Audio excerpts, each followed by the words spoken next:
बिस्मिल्लाहिर्रहमानिर्रहीम, अस्सलाम वालेकुम। वीनस स्पोर्ट्स के साथ आपका मेज़बान शहजादा मोइन हाजिर है। आईसीसी चैंपियंस ट्रॉफी 2025 का फाइनल दुबई में खेला जाएगा। अब क्योंकि भारत ने क्वालिफाई कर लिया है, सेमीफाइनल में शिकस्त दी ऑस्ट्रेलिया की टीम को 4 विकेटों से है और यहाँ कामयाबी उन्होंने हासिल तो की है, लेकिन एक दफ़ा फिर क्रेडिट देना पड़ेगा यहाँ पर भारत के बैटर्स को और ख़ासकर विराट कोहली को। एक अच्छी इनिंग खेल कर गए, टीम को विनिंग कॉम्बिनेशन पर लेकर आए, टीम को जिताया और ऐसा लगता है कि भारत की टीम इस वक्त मंझी हुई टीम नजर आ रही है। चाहे वो बॉलिंग का शोबा हो, चाहे वो बैटिंग का शोबा हो, हर जगह वो अपने आप को तैयार कर कर बैठी है, हर मुकाबले के लिए तैयार नजर आती है। और यही कुछ हुआ ऑस्ट्रेलिया का खिलाफ। एक बड़ा टोटल ऑस्ट्रेलिया सेट करने में नाकाम रहा। हमने देखा स्मिथ ने कुछ अच्छी बैटिंग का मुजाहरा किया, फिर गेरी ने थोड़ी सी बैटिंग का मुजाहरा अच्छा किया, लेकिन जब बैटिंग की बारी आई भारत की तो भारत ने टारगेट बआसानी चेस कर लिया। लेकिन साथ साथ आज क्योंकि दूसरा सेमीफाइनल कद्दाफी स्टेडियम लाहौर में खेला जा रहा है जनूबी अफ्रीका और न्यूजीलैंड के दरमियान, और इस मैच में न्यूजीलैंड ने टॉस जीतकर पहले बैटिंग करने का फैसला किया और न्यूजीलैंड की टीम भी पूरे टूर्नामेंट में ओवरऑल बड़ी जबरदस्त कारकर्दगी दिखाते हुए आ रही है। लेकिन दूसरी तरफ जनूबी अफ्रीका की टीम मौजूद है जो हमेशा बड़े मैचेस के अंदर अगर हम देखें तो चोकर कहलाने वाली टीम है, और अब देखना है कि यहां पर वो अपने इस दाग को खत्म कर पाती है या नहीं। आज न्यूजीलैंड के खिलाफ वो कामयाबी हासिल कर पाती है या नहीं, ये तो आने वाला वक्त ही बताएगा। लेकिन इस वक्त न्यूजीलैंड की बैटिंग जारी है। फिर पाकिस्तानी टीम का इंतखाब दौरे न्यूजीलैंड के लिए हो चुका है। वनडे और टी20 के लिए बड़े सवाल उठ रहे हैं कि इस टीम के अंदर ऐसे प्लेयर्स को शामिल किया गया है जो डोमेस्टिक में जो परफॉर्म ही नहीं करते रहे। फिर अगर देखें तो मुख्तलिफ जो लीग हो रही थी वहां भी उनकी परफॉर्मेंस कोई खास नहीं, लेकिन वो टीम के एज ए वाइस कप्तान बनकर टीम में शामिल हो गए हैं। ये सब सूरताल पे बात करेंगे और बात करने के लिए हमारे साथ यहाँ मौजूद है सैयद मुनीर अली कादरी साहब, हमारे साथ यहाँ तशरीफ रखते हैं, स्पोर्ट्स एनालिस्ट हैं। उसके साथ साथ आईसीसी चैंपियंस ट्रॉफी 2025 को जो है यहां पर इस शो को वीनस स्पोर्ट्स के जो इस वक्त special transmission ICC Champions Trophy की जारी है, तो civil line youth cricket foundation ने इस प्रोग्राम को स्पॉन्सर किया। उनके भी हम बड़े शुक्रगुजार हैं, जोहेब झांगड़ा साहब के और उनके वालिद जावेद झांगड़ा साहब के, जो क्रिकेट को प्रमोट कर रहे हैं, एकेडमी चला रहे हैं और उन बच्चों को बैरून मुल्क लेकर जा रहे हैं। तो एक अच्छा साइन है कि ग्रास रूट लेवल से अच्छे क्रिकेटर्स निकाले जा रहे हैं civil line youth foundation cricket club की जानिब से। और हमारे साथ मुनीर साहब मौजूद हैं, मुनीर साहब की तरफ ही चलते हैं। मुनीर साहब, इंडिया ने कल शिकस्त दी है और एक दफा फिर ऐसा लगता है कि होम ग्राउंड उनके लिए दुबई बन गया। तमाम मैचेस वहां उन्होंने खेले, कामयाबी उन्होंने वहां हासिल करते रहे और अब वो फाइनल भी वहीं खेलेंगे। एक एडवांटेज होता है मुनीर साहब कि एक ही विकेट पर वो मैचेस खेल रहे हैं एक ही मुल्क के अंदर और दीगर टीमें उन पर जाकर खेल रही हैं। देखिए, एक तो घर को आग लग गई, घर के चिराग से मैं शुरू करूंगा कि दुबई में उनको मैचेस खेलने का मौका किसी ने दिया? आईसीसी ने नहीं दिया। ईमानदारी से बात करें तो पाकिस्तान ने दिया है, नंबर एक बात। दूसरी बात यह है कि बग़ैर किसी तासुब के और किसी के साथ मुंसलिक होने के अगर हम गैर जानिबदाराना अंदाज में बात करें तो हम ये कह सकते हैं कि इंडिया की टीम इस वक्त बेस्ट टीम है जो हर फॉर्मेट में अपने आप को मनवाने के लिए तैयार रहती है। और उनके अंदर जो एशियाई हमारे ममालिक हैं उसमें जो सबसे बड़ी चीज़ मुझे आया नज़र आई वो टीम स्पिरिट और टीम वर्क और अपने मुल्क के लिए खेलना। अब आ जाए दुबई की पिच पर, एनवायरनमेंट पर, सराउंडिंग पर, वेदर पर, पिच के बिहेवियर के साथ ग्राउंड के मामलात पर, तो मैं ये समझता हूँ कि ज़रूर उनको ये एडवांटेज मिला है। लेकिन इसका मतलब ये नहीं है कि हम उनकी जीत को जो है वो इस अंदाज में बज़दन करें कि जी वो एक ही जगह पे खेलने की वजह से इस मुकाम पे पहुँचे। मैं समझता हूँ इंडिया काफ़ी हद तक इस वक्त उन मजबूत टीमों में से है जो किसी भी शहर में, मुल्क में, पिच पे और क्राउड पे वो खेल के अपना लोहा मनवा सकते हैं। चलें, लोहा मनवा सकते हैं। 36 साल विराट कोहली के हवाले से क्या कहेंगे? बड़े मैचेस के बड़े प्लेयर हैं और फिर एक दफ़ा उन्होंने ये प्रूव करके दिखाया। ऑस्ट्रेलिया के खिलाफ बैटिंग बड़ी ज़बरदस्त की और फिर एक दफ़ा निफ सेंचुरी भी स्कोर की, 84 रन की बारी खेली और टीम को फतह से हमकनार किया। देखिए, इंडिया की मैं ज़रूर इस वक्त मिसाल दूंगा कि वहाँ किसी को इतना नहीं चढ़ाया जाता कि अब वो अगर बिल्कुल सिफर भी हो गया है तो उसको हीरो ही बना के पेश करने की कोशिश की जाए। वहाँ एक सिस्टम है, उस सिस्टम के तहत जो है वो खिलाड़ी आगे आ रहे हैं, बैकअप पे उनके पास खिलाड़ी तैयार हैं, बेंच पे उनके पास एक से एक खिलाड़ी अभी भी मौजूद है। वो मैं समझता हूँ कि उनकी 2 टीमें बैक वॉश चल रही हैं जो किसी भी मुल्क से किसी भी फॉर्मेट में मुकाबला कर सकती हैं। और विराट कोहली का जो ताल्लुक है वो कागज़ पे नहीं, वो इश्तिहार पे नहीं, वो तस्वीर पे नहीं। देखिए इश्तिहार तो वो भी बनाते हैं मुनीर अली कादरी साहब है। मैं बात यही कर रहा हूँ क्रिकेट बोर्ड के मुआवनत से नहीं, बल्कि अपने बल्ले की, अपनी फिटनेस की और अपनी कारकर्दगी की बुनियाद पर वो इस वक्त पूरी दुनिया के अंदर छाए हुए हैं। इश्तिहार पे आना कोई बुरी बात नहीं है, ये खिलाड़ी का हक है, सेलिब्रिटीज़ का हक है, ये उनका एक कमर्शियल प्रोफेशनल बिल्कुल राइट है। लेकिन बात यह है कि सिर्फ इश्तिहार में आने का मसला नहीं है। बात यह जब आप इश्तिहार में आए तो फिर अपनी शक्ल भी वो दिखाएं जिस मकसद के लिए इश्तिहार में लाया जा रहा है। तो विराट कोहली के अंदर वो शक्ल है जिसकी बुनियाद पर वो दुनिया में जो क्रिकेट शायकीन है उनके दिल पे जगह रखते हैं। और मैं समझता हूँ कि इंडिया इस वक्त विराट कोहली की रौने मिन्नत है कि उसने जब भी मौका मिला और जहाँ मौका मिला उसने अपनी कारकर्दगी से अपने मुल्क के लिए मस्बत काम किया है और हमारे मुल्क से बेहतर अंदाज में वो इस वक्त क्रिकेट में परफॉर्म कर रही है, उनकी टीम भी परफॉर्म कर रही है। बोर्ड का प्रेशर नहीं होता है कि यहाँ पर हम काफी प्रेशर देते हैं, एतमाद नहीं देते। आप देखें इस पर बैट पे चल रहा है, यहाँ पर अगर हम देखें तो बाबर आजम का प्रेशर उन पे इतना डाल दिया गया है कि वो अगर परफॉर्म करना भी चाहें तो शायद उनसे परफॉर्म नहीं रहा। ज़हनी तौर पर उनको ऐसा लगता है कि बिल्कुल ही आउट कर दिया नहीं। देखें मेरे ख्याल में तो इसमें जज्बात ज़्यादा लोगों ने उभारे हैं। देखिए बैट पैच आता है, खिलाड़ी की परफॉर्मेंस पे फ़र्क आता है, बिल्कुल सही है। एक वक्त होता है, अगर आप मुस्तकिल अब एक खिलाड़ी को मौका दिए जा रहे हैं और उसका बैट पैच ही ख़त्म नहीं हो रहा तो फिर इसका मतलब यह है कि आप वो नई नस्ल ख़त्म कर रहे हैं जो उसके पीछे खड़ी हुई है, जिसने आगे जाके पाकिस्तान की नुमाइंदगी करनी है, कुछ करके दिखाना है। हमारी बदकिस्मती यही है कि हम एक खिलाड़ी को इतना रगड़ते हैं और अपनी पसंद नापसंद के साथ उसको ऐसा लेके चलते हैं कि उसकी अच्छाई भी बुराई में तब्दील हो जाती है। अगर एक टाइम पे जबकि वो एक मजबूत किला थे पाकिस्तान क्रिकेट के भी और दुनिया के क्रिकेट में भी उनका एक नाम अभी भी है, लेकिन परफॉर्मेंस के लिहाज से जब उनकी थोड़ी सी डेडलाइन आई तो मेरे ख्याल में पाकिस्तान क्रिकेट बोर्ड ने उनके साथ इंसाफ करना चाहिए था और उनको रेस्ट देना चाहिए था और इज्जत एहतराम के साथ। इस वक्त प्रॉब्लम यह है कि नया खिलाड़ी हो या पुराना खिलाड़ी वो जगह इसलिए नहीं छोड़ता है, छोड़ने को तैयार होता कि आपने जगह छोड़ी और फिर उसके बाद आपको किस्सा पारी न बना दिया जाता है।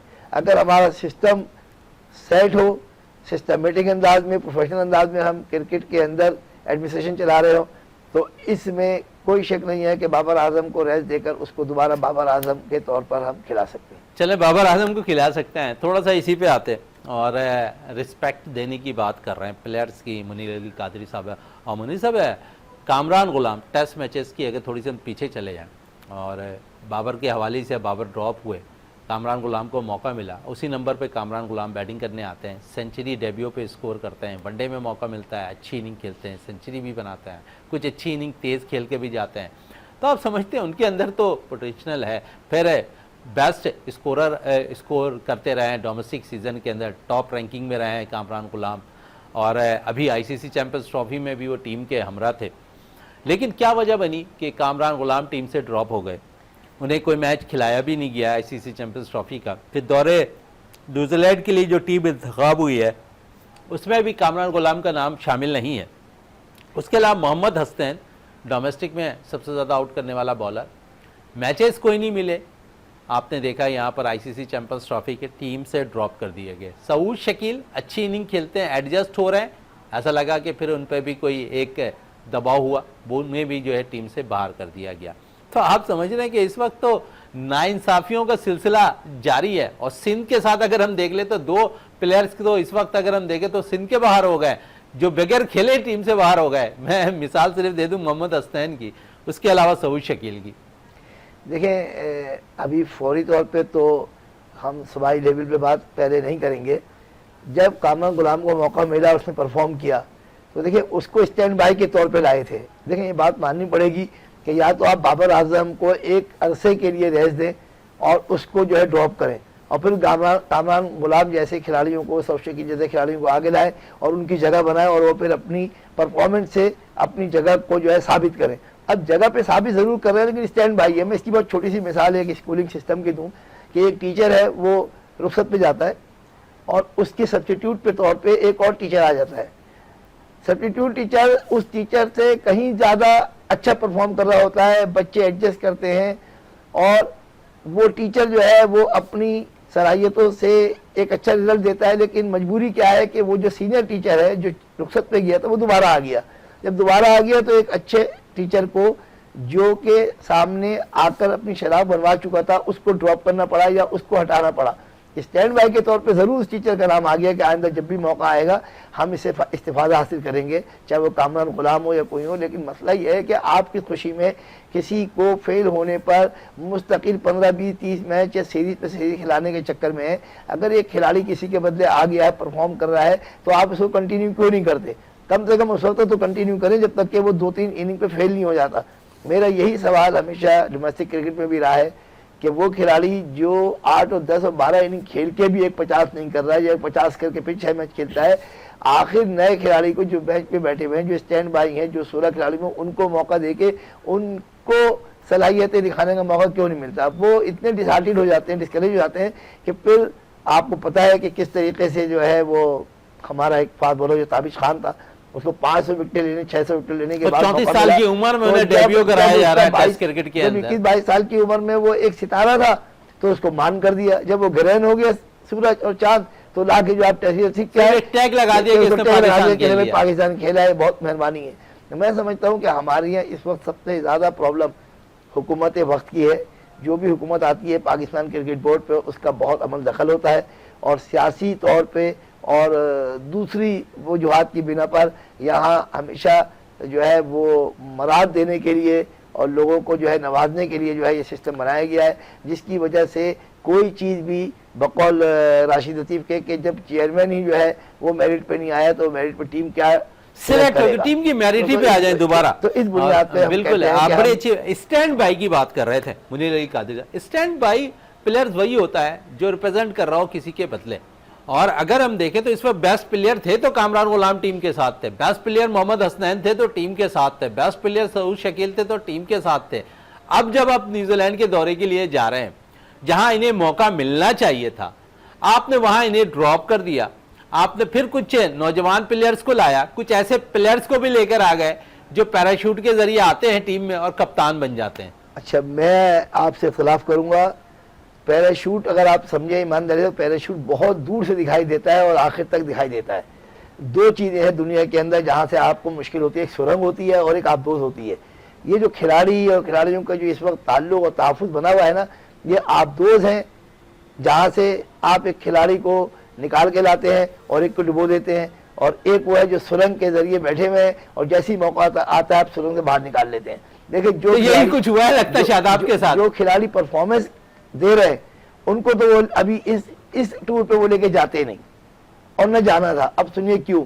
देखिए इस वक्त दबाव की वजह से, पाकिस्तानी शायकीन में गुस्से की वजह से, और जो इन्होंने टीम बनाने में नाकामी और ग्राउंड बनाने में कामयाब हुए, उन चीज़ों को छुपाने के लिए और आवाम का गुस्सा जो है ठंडा करने के लिए इन्होंने वो खिलाड़ी लिए हैं कि अगर खुदा ना करे ये बेचारे बच्चे जो है परफॉर्म नहीं कर सके तो फिर तो ये होगा कि देखे भैया मैं कितना मौका दें, आप लोग बोलते हैं, शोर मचाते हैं, मीडिया मचाता है और फिर इस तरह जो है खिलाड़ी को हम खिलाते हैं, वो नहीं आ पाता। नंबर 1।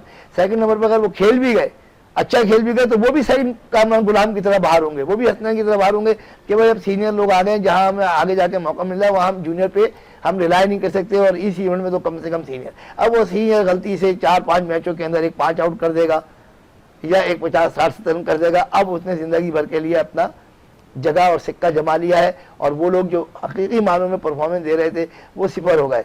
मैं तो आज भी लोगों को बता रहा था कि ज़हीर अब्बास और जो आसिफ इकबाल और मुश्ताक मोहम्मद इस किस्म के जो खिलाड़ी थे, इंतखाब आलम वगैरह, मुश्तबा का नाम अगर ये इस वक्त पाकिस्तान के अंदर यानी टीम के अंदर, दुनिया में क्रिकेट के अंदर खेली जा रही होती यहाँ होते, आप यकीन करें 10 नस्लें नहीं खेल सकती थी, इतने बड़े क्रिकेटर थे।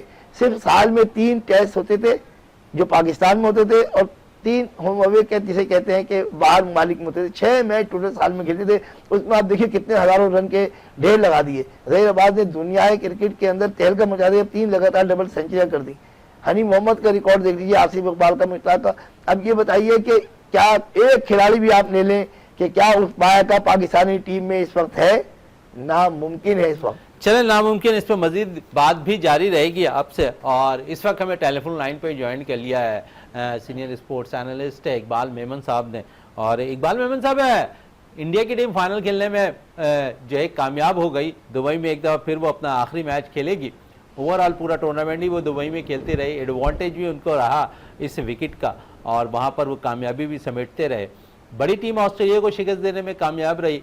यहाँ पर जो है भारत की टीम कुछ अच्छे प्लेयर्स के हवाले से अगर थोड़ी बात कर लें, बड़े प्लेयर्स के हवाले से बात कर रहे हैं जिन्होंने अपना रोल अदा किया, और एक दफ़ा फिर विराट कोहली ने अपना रोल अदा किया इस मैच में।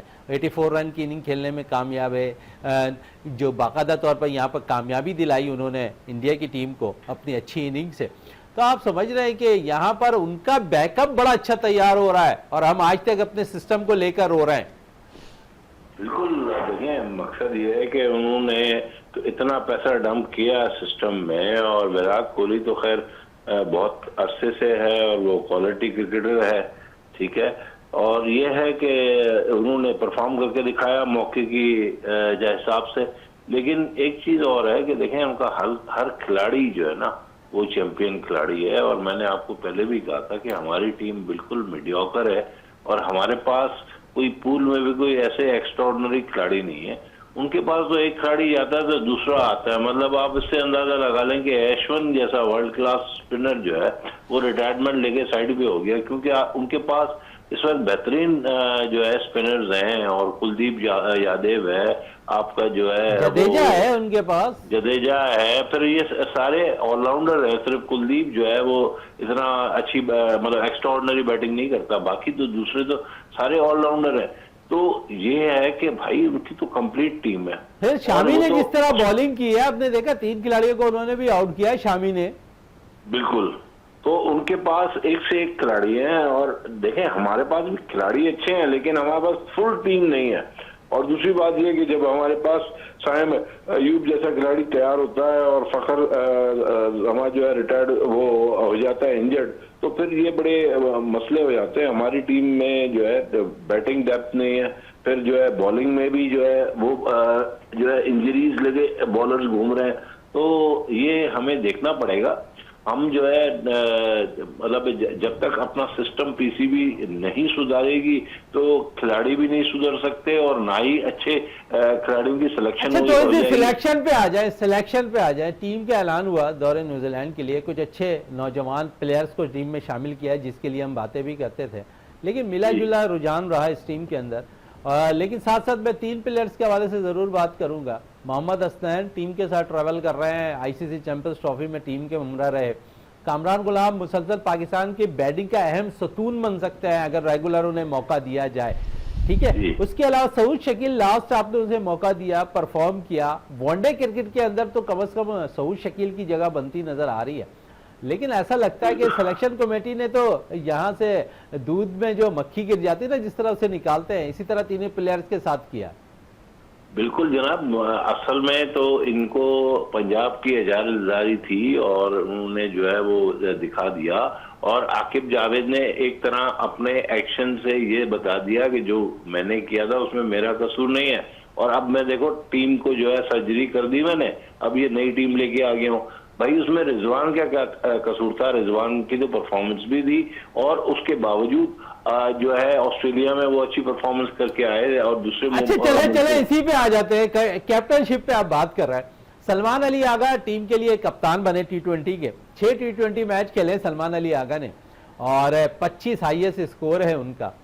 और मेरा ख्याल में उन्होंने 50 रन भी अभी 6 T20 में क्रॉस नहीं किए। वो पाकिस्तान टीम का कप्तान है इस वक्त।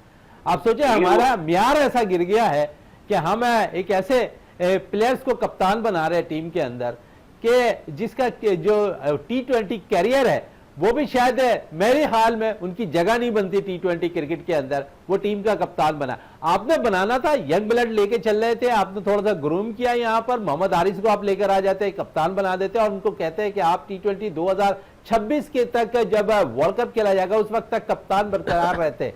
तो आप बेहतर ये फैसला था या फिर सलमान अली आगा? देखें आकिब जावेद की हजारादारी कैसे होती है, और देखें सलमान अली आगा का जब एज ए वाइस कैप्टन लेके आए थे उसी वक्त हमें शक हो गया था कि अब जो है इनके फेवर में जाएगी बात आगे जाके, और ये स्ट्रेटजी थी। और थोड़ा सा टीम डाउन हुई, रिजवान को उन्होंने हटा दिया। हालांकि रिजवान बिल्कुल सही कैप्टन थे मेरे हिसाब से, लेकिन ये है कि उन्होंने इम्प्लांट किया इसको। अब ये है कि ना वो माइक ब्रेली है और ना ही वो बेहतरीन प्लेयर है उस हिसाब से 2020 के हिसाब से, तो उसको कप्तानी का मुझे नहीं समझ में आती। लेकिन कप्तान होने की सूरत में उनकी टीम में जगह बन जाती है कि जब आपने उसको कप्तान बना दिया। चले इकबाल मेमन साहब हमारे साथ ही रहे टेलीफोन लाइन पर, सैयद मुनीर अली कादरी स्टूडियो में मौजूद है। इसी पे आते हैं मुनीर साहब, कैप्टनशिप पे मैं भी उनसे यही बात कर रहा था कि एक ऐसे प्लेयर जिसकी जगह नहीं बननी टीम में T20 में, वो कप्तान पाकिस्तान टीम का बन जाता है। देखिए होता यह है कि दो हिस्से हैं एडमिनिस्ट्रेशन के अंदर, मैनेजमेंट में। एक तरीका यह है कि सिलेक्शन कमेटी जो है एक टीम अनाउंस करती है और फिर सिलेक्शन कमेटी की अप्रूवल होती है और कप्तान जो है मैनेजमेंट अनाउंस करती है अमूमन। और एक खिलाड़ी को मैंने टीम में नहीं रखना लेकिन मैनेजमेंट ने रखना है, तो लामाला अब क्या तरीक़ेकार है जिसकी बुनियाद पर हम उसको जगह दे सकते हैं, तो वो सिर्फ कप्तान ही रह जाता है। अच्छा, दूसरे से पाकिस्तान में जो है ना वो बहुत ही अलग सिस्टम है। हम जितनी बातें कर रहे हैं ना, ये हम बड़ी रिकॉग्नाइज और एजुकेटेड और बहुत ही सोफिस्टिकेटेड और बहुत ही जो मियारी लोग होते हैं, मियारी सोसाइटी होती है, उसके लेवल पे हम लोग यहाँ डिस्कशन शुरू कर देते हैं। हम ये भूल जाते हैं कि हमारी इस वक्त जो कौम की हालत इंतहाई अबतर है हर लिहाज से। और सबसे बड़ी शर्म की बात यह है कि हमें शर्म नहीं आती। सबसे बड़ी शर्म की बात यह है कि हमें शर्म नहीं आती। क्रिकेट बोर्ड ने कोई ऐसा फैसला नहीं किया जिससे कौम को ये सहूलत मिले, ये इत्मीनान हो कि हम चैंपियंस ट्रॉफी में जो बाहर हुए, चैंपियंस में जो रुसवा हुए और जिस कौम के लाखों करोड़ों लोगों का शायद का दिल तोड़ा, उसका मुदावा क्या है? उसका मुदावा उन्होंने बड़े आराम से कर दिया। आधी टीम बाहर कर दी, आधे बच्चे थोड़े से आधी कहाँ बाहर हुए मुनीर कादिर साहब, सिवाय 3 प्लेयर्स के जिन्होंने खेले भी नहीं और जो टीम के साथ खेले वो T20 में कोई मौजूद है, कोई वनडे में मौजूद है। अगर आप मेरिट की बात करते हैं, समझते हैं कि नए लड़के ला रहे हैं, तो आपको मैं बताऊं कि मुश्ताक कुलोड़ो एक सिंध का खिलाड़ी है जो जबरदस्त परफॉर्मेंस देके अभी बैठा हुआ, बिल्कुल रिसेंटली भी बैठा है। और इस किस्म के एक दो और खिलाड़ी भी है, इससे पहले देहानी भी आए थे सिंध के।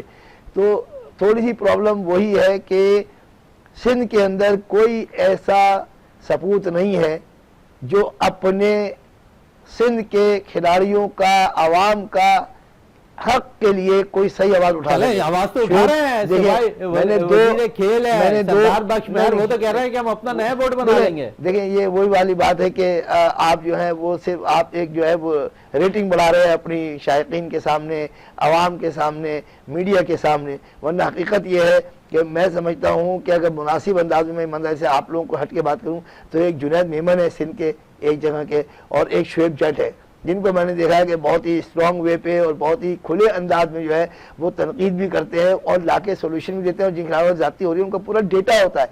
फिर ये नहीं है कि पसंद नापसंद या किसी वजह से मैंने या आपने आगे बात करी। अब आप भी अपने फिगर से बातें कर रहे हैं ना, आपको जो चैनल है इस वक्त जो देखने वाले लोग हैं वो ये महसूस कर रहे हैं कि जिसको आपने बुलाया है वो भी क्रिकेट की नॉलेज या क्रिकेटर के बारे में जानता है, और आपके पास भी जो स्टेटस है वो आपके पास मौजूद है, जिसकी बुनियाद पर हम बहस भी कर रहे हैं और हम किसी के आने पर एतराज और जाने पर नाराज हो रहे हैं, कुछ शिकवा है। लेकिन क्रिकेट बोर्ड की हालत जब तक नहीं सुधरेगी, जब तक पाकिस्तान क्रिकेट बोर्ड आज़ाद नहीं हो जाता, जब तक हुकूमत जो है वो इसको एक रिश्वत के तौर पर अपने लोगों को इंट्रोड्यूस कराने में नहीं हट जाती, और जब तक खिलाड़ियों का एक पूल नहीं बन जाता जो ईमानदारी से तरीके के लोग बने।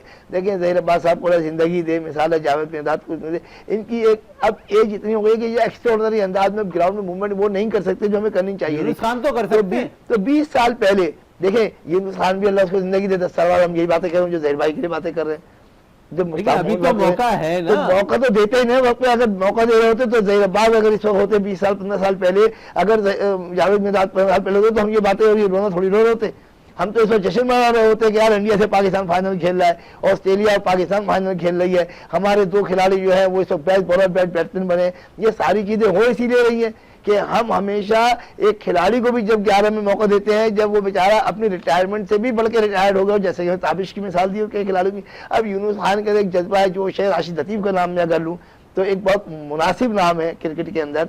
जब इन लोगों की उम्रें इतनी हो जाएंगी, तौसीफ अहमद है हमारे मैंने कहा ना कि तौसीफ भाई और दीगर लोगों को उस वक्त लाएंगे या उस वक्त हम और आप डिस्कस कर रहे होंगे जब वो बेचारे ग्राउंड में उस तरीके से नहीं एनर्जेटिक होते थे जैसे हम यूनुस खान की बात कर रहे हैं।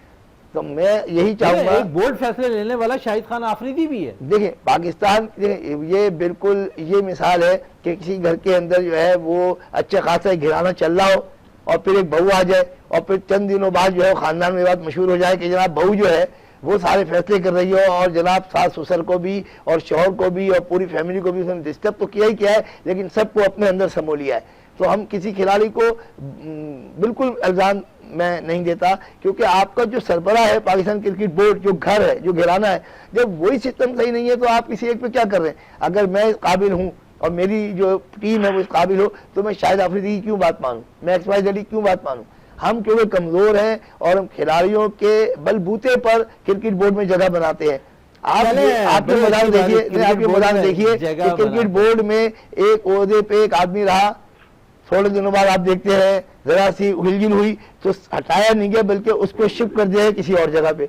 फिर तीसरी जगह पे तो म्यूजिकल चेयर का जो लोग नाम लेते हैं, म्यूजिकल गेम का जो नाम लेते हैं, वो यही तो है कि माफिया है, एक गिरोह है और एक एजेंसी है जो इनको लेके चला रही है। इसमें आवाम का, खिलाड़ियों का और शायकीन का कोई अमल दखल नहीं है। हम जिस तरह इस वक्त हुकूमत वक्त और दीगर के लिए ये बातें करते हैं कि हम बैठे हुए व्हाट्सएप पे और चैनल पे बातें कर रहे हैं और टस से मस कोई नहीं हो रहा, इसी तरह के मामले, इसके लिए इनकलाब लाना होगा और इनकलाब के लिए जद्दोजहद ज़रूरी है। उस जद्दोजहद के लिए वो लोग ज़रूरी हैं जिन्होंने ज़िंदगी का एक निचोड़ जो है वो फेयर अंदाज में गुजारा है, उनकी कोई लालच नहीं थी, उन्हें खिलाड़ी निकाला है। आज ज़हीर अब्बास, साद अली भाईजान मरहूम का नाम ले रहे हैं, तो आप बताइए कि साद अली भाईजान वो शख्स थे और बुखारी साहब जिन्होंने उन खिलाड़ियों को जिनको कोई जानता नहीं था, जिनके पास जूते नहीं होते थे, जिनके पास सामान नहीं होता था, खुद गुलाम अब्बास के अल्फाज हैं कि उसने एक बंदे से लेके जूते पहन के और एक ने बल्ले से लेके जो है वो खेला, क्रिकेट खेली, वो पाकिस्तान के लिए सितारा बने।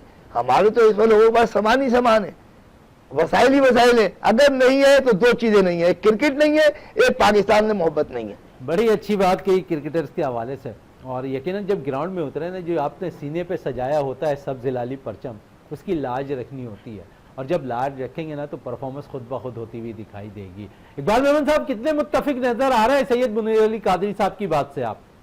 नहीं, बिल्कुल सही कह रहे हैं ये, और ये अपने तजर्बे के हिसाब से बिल्कुल सही कह रहे हैं। अच्छा, दूसरी बात ये है कि हमारा देखें पीसीबी का जो मसला है वो यहाँ पे एक तो कभी क्रिकेटर आ जाते हैं, एक्स क्रिकेटर, कभी जो है नॉन क्रिकेटर आ जाते हैं, ब्यूरोक्रेट्स आ जाते हैं, और फिर उनको समझाने वाले जो हैं वो अपना फायदा उठा रहे होते हैं। तो क्या है कि हमारा जब से पाकिस्तान क्रिकेट खेल रहा है तो यही उतार चढ़ाव रहा है। हालांकि हम बहुत बेहतरीन टीम भी रहे हैं, जब मुश्ताक मोहम्मद थे उस वक्त हमारा उरूज था, इमरान खान जो है वो अच्छी बॉलिंग करा रहे थे, ज़हीर अब्बास थे, आसिफ इकबाल थे, तो ये सारे खिलाड़ी हुआ करते थे।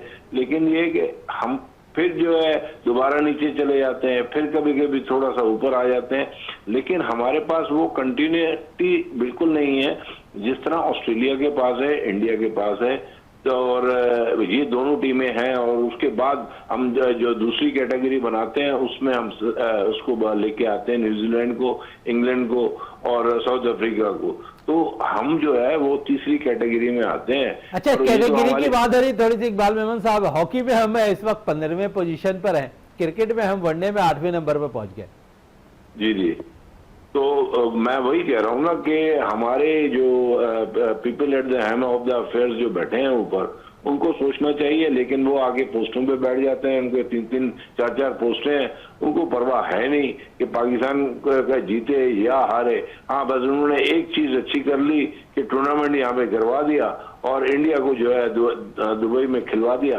तो देखें, मकसद वही है कि हमने जो है पूरा सिस्टम डेवलप करना होगा, और फिर जब हम डेवलप करेंगे तो फिर हम स्टैंड लेने की उस पर पोजीशन में होंगे। हम स्टैंड भी नहीं ले सके और इंडिया को सबसे ज्यादा फायदा हो गया इस पे। हमने नहीं, इंग्लैंड के खिलाड़ियों ने जो है क्रिटिसाइज किया है कि भाई उनको तो उनकी पिचेस जो दुबई की थी वो उनको सूट करती थी। उनके पास 2 रेगुलर स्पिनर हैं और 2 जो स्पिनर हैं ऑलराउंडर हैं वो भी बेहतरीन स्पिनर है, तो उनको तो बहुत उन्होंने तो अपने म्यार के मुताबिक टीम तश्कील दी ना। यहाँ पर इकबाल मेमन साहब, अगर इंडिया ने स्क्वाड तैयार किया अपना आईसीसी चैंपियंस ट्रॉफी को, तो उन्होंने पूरे हर एक चीज को मद्देनजर रखा। उसके बाद आईसीसी चैंपियंस ट्रॉफी के लिए टीम का अनाउंस किया। हमारे पास तो यहाँ जो है चैंपियंस ट्रॉफी से कबल हम आखिरी लम्हात पे अपनी टीम का ऐलान करते हैं। हमें नहीं पता होता है कि टीम में कौन ओपनिंग जाएगा, कौन वन डाउन पोजीशन पर जाएगा। हमारा तो ये अब तक फाइनल नहीं हो पाया था आईसीसी चैंपियंस ट्रॉफी से कबल। इसमें कुछ मुनीर अली कादरी साहब कहना चाह रहे हैं। मैं तो ये कहना चाह रहा हूँ कि जब मुझे मालूम है कि मेरी टीम इस काबिल नहीं है कि टूर्नामेंट में सर्वाइव कर सकेगी, तो कम से कम पाकिस्तान के अवाम का दिल रखते, पाकिस्तान की इज्जत और वकार का एहतराम करते और कहते जी हम खेलेंगे इस शर्त पे कि हमारा ये हक है कि चैंपियंस ट्रॉफी हमारे यहाँ होगी। अगर हमारे जैसे खेलना खेले, वरना हमें जरूरत है चैंपियंस ट्रॉफी की। सीधी सी बात यह है कि अभी एक वफद आ रहा है जिसको बहुत हाई लेवल पे प्रोटोकॉल दिया जा रहा है इंडिया का। मेरा कहना यह है कि उनको वीजे जारी नहीं किए जाए। वो हमारे खिलाड़ियों को मुख्तलिफ गेम्स की हमारी टीमें जाती हैं, उनको वीजे जारी नहीं करते और हमारी तैयारी जो धरी की धरी रह जाती है। अभी हमने हाल ही में देखा दो तीन इवेंट ऐसे हुए। ठीक है, अब मैं ये कहता हूं कि जब इंडिया की टीम खेलने को तैयार नहीं है, इंडिया को सिक्योरिटी प्रॉब्लम है पाकिस्तान में, तो हम काहे के लिए उनको बारात में शामिल कर रहे हैं? उनसे कहें भाई दुबई में जाकर तुम्हारी टीम फाइनल खेल रही है, वहीं देखो, वहीं जाओ, वहीं हम तुम्हारी जो है हॉस्पिटलिटी कर लेंगे। मेरा मतलब यह है कि हम हमेशा से कमज़ोर हैं, अपने आप को मजीद कमज़ोर दिखाते हैं, कमज़ोरियां अपनी आया करते हैं और हम अपनी क्रिकेट की टीम की परफॉर्मेंस और जीत से हमारी जो है बोर्ड की इज्जत बनती है। बोर्ड ने अपनी इज्जत भी खाक में मिलाई टीमें गलत बनाकर और कौम को भी मायूस किया। इस पर कौम इस बात की मजाज है ये कहने पे कि पाकिस्तान क्रिकेट बोर्ड पे उखाड़ पछाड़ की जरूरत नहीं है, पूरा का पूरा ऑपरेशन की जरूरत है। अब हमें वो ऑपरेशन नहीं चाहिए जो हमारे चेयरमैन साहब शुरू में कह रहे थे और फिर वो अपनी बात से हट भी गए। अब मुझे लगता है कि सबसे पहले इनका ऑपरेशन जरूरी है। इनका ऑपरेशन हो जाएगा तो बाकी भी आधा जो है वो खुद ब खुद सही हो जाएंगे। सर्जरी की बात हो रही है, ऑपरेशन की बात हो रही है, टीम में तो सर्जरी हो गई, ऑपरेशन भी हो गया और शादाब कप्तान बनकर आ गए, वाइस कप्तान T20 पाकिस्तान टीम के। क्या कहेंगे इकबाल मेमन साहब शादाब खान के हवाले से? देखिए, मैं ये बता रहा हूँ ना कि दोनों खिलाड़ियों की जगह नहीं बन रही थी। मतलब है कि ठीक है, पास में तो शादाब खान ने अच्छी परफॉर्मेंस दी थी, लेकिन ये नहीं, इतने अच्छे वो थे, इतने बेहतरीन प्लेयर थे शादाब, तो आईसीसी चैंपियंस ट्रॉफी में आप उन्हें 15 रुकनी स्क्वाड में रखते। हाँ, और ये है कि रिसेंटली उनकी इतनी परफॉर्मेंस नहीं थी कि वो अच्छा खेलते, तो दोनों को इन करने का तरीका यही था कि एक को कैप्टन बना दिया, दूसरे को वाइस कैप्टन बना दिया, ऑटोमेटिक चॉइस हो गई। चले, ऑटोमेटिक चॉइस हो गई। चले, आज के सेमीफाइनल पे आ जाते हैं, थोड़ी सी बातें कर लें। न्यूजीलैंड और जनूबी अफ्रीका का सेमीफाइनल जारी है, बैटिंग अच्छी कर रही है न्यूजीलैंड की टीम, और क्या कहेंगे कितना टारगेट इस विकेट पे लाहौर के गद्दाफी स्टेडियम में देने में कामयाब हो जाए जनूबी अफ्रीका को, जो उनके लिए मुश्किलात हो जाए। जनूबी अफ्रीका की टीम, हमेशा मैं वही कहता हूँ, चौकर कहलाने वाली टीम है। ऐसा ना हो कि आज फिर एक दफा चौकर कहला जाए वो टीम। देखें, यहाँ पे 350 या 350 का टारगेट जो है ना वो जाके, क्योंकि 350 का भी हदफ जो है वो पूरा कर चुके हैं कि यहाँ पे टीमें, तो इस वजह से मैं यही कह रहा हूँ कि 450 या 400 का स्कोर हो, क्योंकि ये बहुत जो है बेहतरीन बैटिंग पिच है लाहौर की, और इस वजह से इनको स्कोर बहुत लंबा लेना पड़ेगा। और क्योंकि इस वक्त साउथ अफ्रीका की बैटिंग भी जो है बहुत अच्छी चल रही है, और मेरा ख्याल है कि 450 और 400 का स्कोर होगा, तब जाके जो है ये फाइट कर सकेंगे।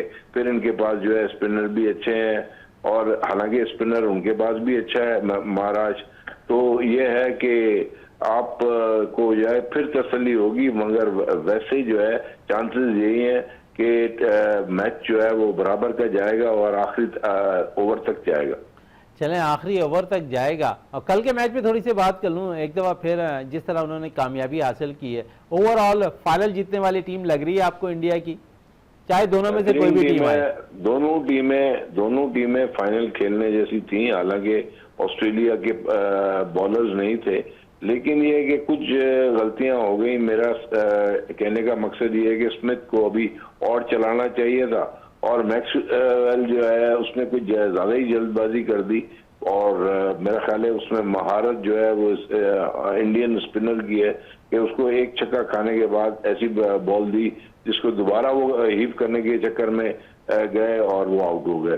तो ये जो 2 विकेटें थी ना, उनसे ऑस्ट्रेलिया को बहुत बड़ा धचका पहुंचा, नहीं तो ऑस्ट्रेलिया जो है 300 सवा 300 तक आराम से ले जाती। 300 करती तो शायद इंडिया के लिए मजीद और प्रॉब्लम्स हुई नहीं, बासानी कल इंडिया की टीम में कामयाबी हासिल कर ली। इकबाल मेमन साहब हमारे साथ ही रहे, मुनीर साहब है, हमेशा आज भी सेमीफाइनल हो रहा है, पावर प्ले का अच्छा इस्तेमाल किया न्यूजीलैंड की टीम ने, अच्छे स्कोर लेकर चले, शुरू के 15 ओवर में 90+ रन स्कोर करने में कामयाब रही। तो आप समझे पावर प्ले का तो हर दुनिया की हर टीम फायदा उठा रही है, जो टीम नहीं फायदा उठा रही है तो वो सिर्फ पाकिस्तान है।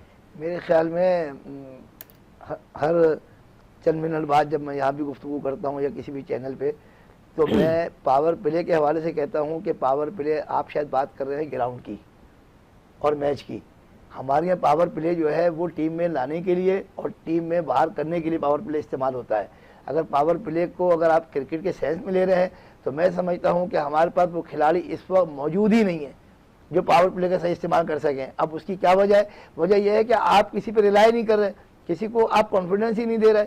हर आदमी इस चक्कर में अपनी 40 बॉलें खेलता है, डॉट करता है कि यार 30-35 रन हो जाए ताकि कम से कम दुनिया ये कहे कि यार इसके तो 30-35 रन थे, हालांकि वो 30-35 रन जो है वो 300 रन खराब कर चुके होते हैं। तो मैं समझता हूँ कि पाकिस्तान क्रिकेट में अगर तमाम चीज़ें भी आप छोड़ दें, तमाम चीज़ों को बिल्कुल कॉन्स्टेंट रखें और यही सूरत हाल रखें कि एक चीज़ कर लें ईमानदारी से कि आप अपने 30-40 खिलाड़ियों का एक पूल बनाएं और उस पर कंसंट्रेट करें और एक एक्स्ट्रा ऑर्डिनरी सेशन उनको दें, उनको हर लिहाज से सहूलियात दें, उनको जो है हॉस्टल लाइफ दें और वो पाकिस्तान के लिए इस तरीके से काम करें जैसे कोई किले में बंद हो जाता है।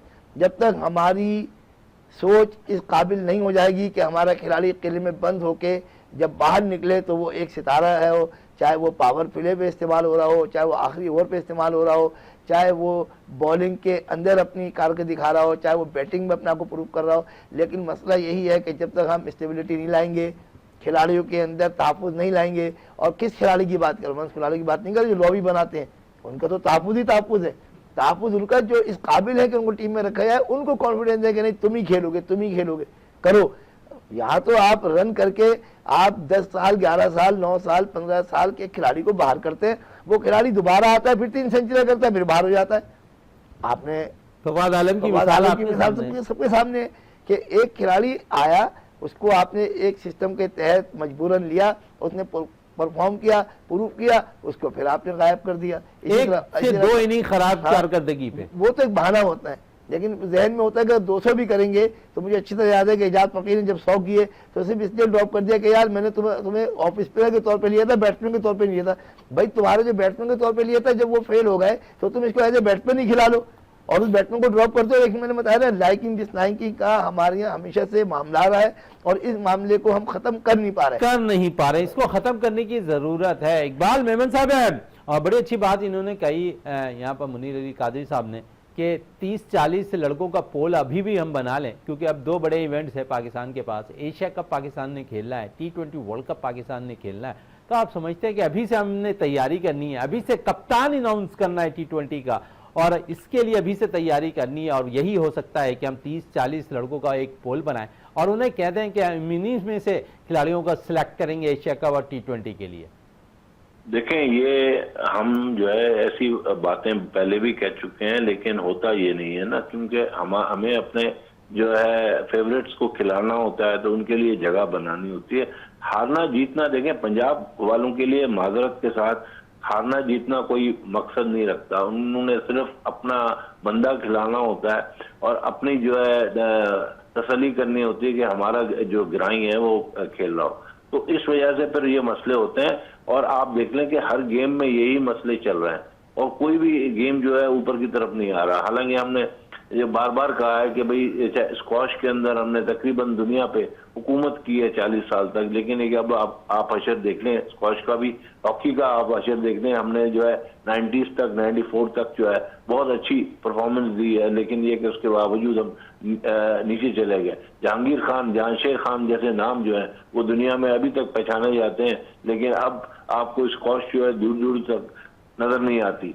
स्नूकर है, उसमें मोहम्मद यूसुफ थे, और फिर हमारे आपके ही चैनल पे जो है असजद आए थे, एहसान खान आए थे। ऐसे खिलाड़ी हैं उनकी पजीराई नहीं होती, उनको कोई पूछता नहीं है। कोई कभी कभी अरशद नदीम जैसा जो है एथलीट निकल आता है, तो वो अपनी परफॉर्मेंस पे और अपनी गरीबी का रोना नहीं रोता, वो मेहनत करके आ जाता है आगे, तो फिर सब जो है उनके पीछे पड़ जाते हैं कि हमारे साथ फोटो भी खिंचवा लें, और उनको फिर अहमियत फिर मिलती है। लेकिन ये कि कल को अगर अरशद नदीम से भी जो है जेवलिन में दोबारा थ्रो ऐसी नहीं हुई तो उसको भी लोग जल्दी से भूल जाएंगे। चले तो जल्दी से भूल जाएंगे, हमें भूलना नहीं चाहिए। हमारे लिए वो हीरा है, और इस हीरे ने पाकिस्तान को एथलीट के अंदर जेवलिन थ्रो के अंदर गोल्ड मेडल जिताया है। इकबाल मेमन साहब, आपका बहुत बहुत शुक्रिया वीनस स्पोर्ट्स में टाइम देने का। साथ साथ सैयद मुनीर अली काजी साहब, आपका बहुत बहुत शुक्रिया, और साथ साथ civil line youth foundation cricket है, उनका बहुत बहुत शुक्रिया कि उन्होंने वीनस स्पोर्ट्स के इस प्रोग्राम को स्पॉन्सर किया। इसी के साथ अपने मेज़बान शहजादा मोइन को इजाज़त दें। पाकिस्तान जिंदाबाद।